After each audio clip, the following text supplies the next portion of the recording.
कोटड़ा आस्था संस्थान में एक दिवसीय शिक्षण कार्यशाला का हुआ समापन। यहाँ एक दिवसीय शिक्षण कार्यशाला में ब्लॉक शिक्षा अधिकारी चंद्रप्रकाश जायसवाल, प्रारंभिक शिक्षा अधिकारी जीवनलाल खराड़ी व आस्था संस्थान के सरफराज शेख व भंवर सिंह व साथ ही उदय सिंह रायपुरिया सहित धर्मचंद खेर राजस्थान अधिकार मंच के अध्यक्ष भी रहे शामिल।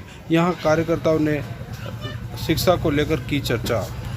आस्था संस्था की तरफ से हमारे कुछ गांव जिनके अंदर आस्था संस्था काफ़ी अच्छे तरीके से शिक्षा के क्षेत्र में काम कर रही है, वहाँ हमारे जो अध्यापक कार्यरत हैं उनको यहाँ की आदिवासी कल्चर्स के बारे में, यहाँ के जो वैल्यूज़ हैं उनके बारे में बताने के लिए और वो किस तरीके से यहाँ के जन समुदाय को, जो यहाँ की मूल्य हैं आदिवासी वाली जो संस्थाएं हैं, उनके साथ किस तरह से नई पीढ़ी को इनका संचार कर सकते हैं, इसके बारे में एक कार्यशाला आज यहाँ पर रखी।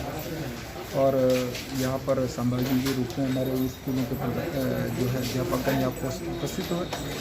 उन्होंने भी यहाँ पर अपने विचार रखे। उनको तीन लोगों के ग्रुप में बनाकर इस चीज़ को उनसे मूल्यांकन के रूप में यहाँ से जानकारी ली कि भाई पिछले 10 साल के अंदर आपके उस आदिवासी क्षेत्र के अंदर किस तरह का डेवलपमेंट हुआ है। तो वो एक निचोड़ के रूप में विभिन्न चीज़ों के बारे में आया कि साहब यहाँ खेती के बारे में भी, यहाँ की लोकल जो संस्कृति, कल्चर्स, गीत गाने हैं इनके अंदर भी चेंज हुआ है, लोगों का रहन सहन बढ़ा है।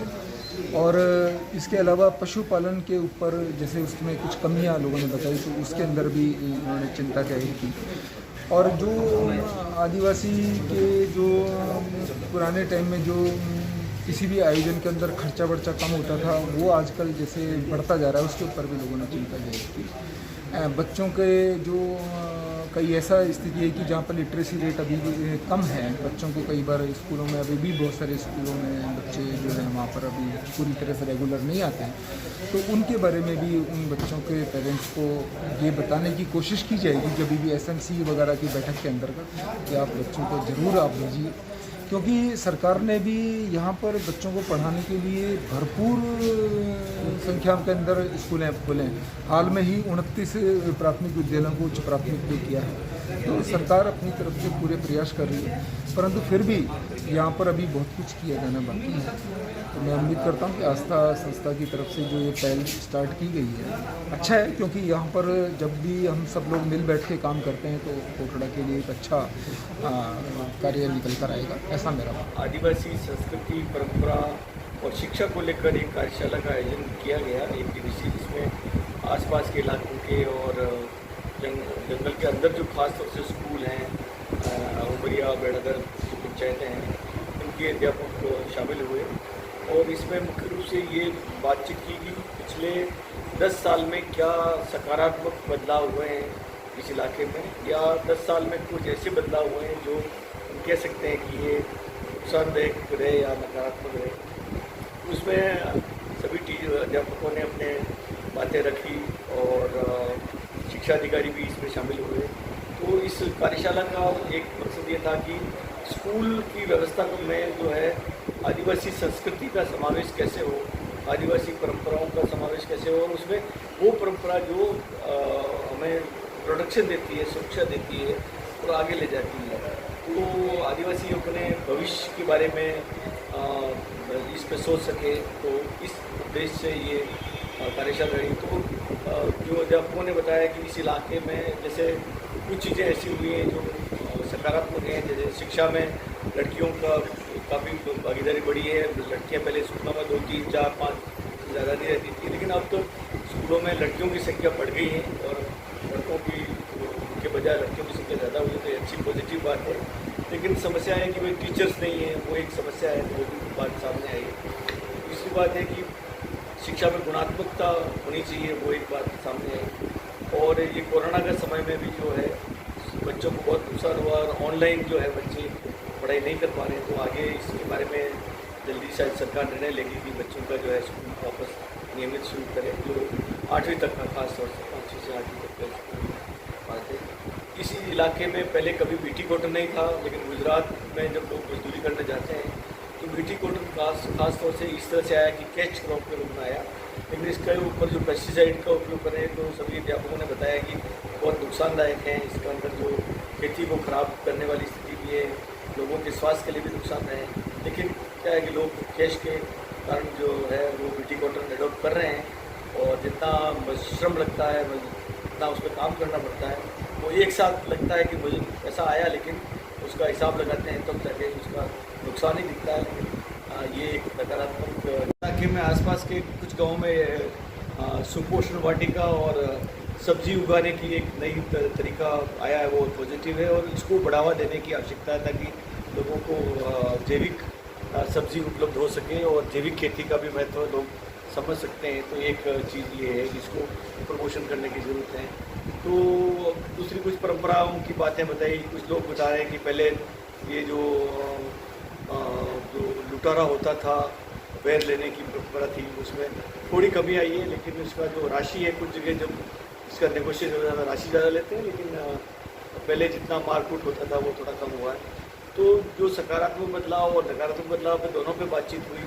शादियों में खर्चे भी बढ़ गए हैं, ये भी बात लोगों ने बताई, लेकिन पर पहले बहुत कम खर्चे में शादियाँ होती थी। तो इस प्रक्रिया को आदिवासी संस्कृति और शिक्षा की प्रक्रिया में जो है स्कूल लेवल पे कुछ कदम तय किए गए कि स्कूल लेवल पे एसएमसी को मजबूत करना चाहिए। हर महीने एक बैठक होनी चाहिए जिसमें बच्चों के परिवार के पेरेंट्स और अध्यापक और बच्चे शामिल हों, उसमें चर्चाएं हों। बच्चों के लिए क्रिएटिव एक्टिविटी स्कूल लेवल पे चालू करनी चाहिए जिससे कि बच्चों की रुचि बने स्कूल लेवल पे। और कुछ कहानियाँ, कुछ गीत जो परंपरागत हैं, स्टोरीज़ हैं और कुछ ऐसे इनोवेटिव हैं, जड़ी बूटियों का ज्ञान है, जो ज्ञान लुप्त हो रहा है उस ज्ञान को सामने लाने के लिए भी अध्यापकों की मदद से जो गांव के स्तर पर उसको सामने लाया जाए। तो कुछ बातें इस तरह की तय की और इस प्रक्रिया को लगातार आगे बढ़ाया जाएगा। और इस तरह से ये एक दिवसीय कार्यशाला थी और काफ़ी उपयोगी रही और सभी अध्यापकों ने रुचि ली। तो ये निश्चित कार्यक्रम आज संपन्न हुआ। धन्यवाद। उत्पादन कम हो गया, खर्चा बढ़ गया, इतने बच्चे पैदा करके पढ़ाई लिखाई कैसे, ये भी एक है। और दूसरा बाल विवाह है, यहाँ मौजूद है।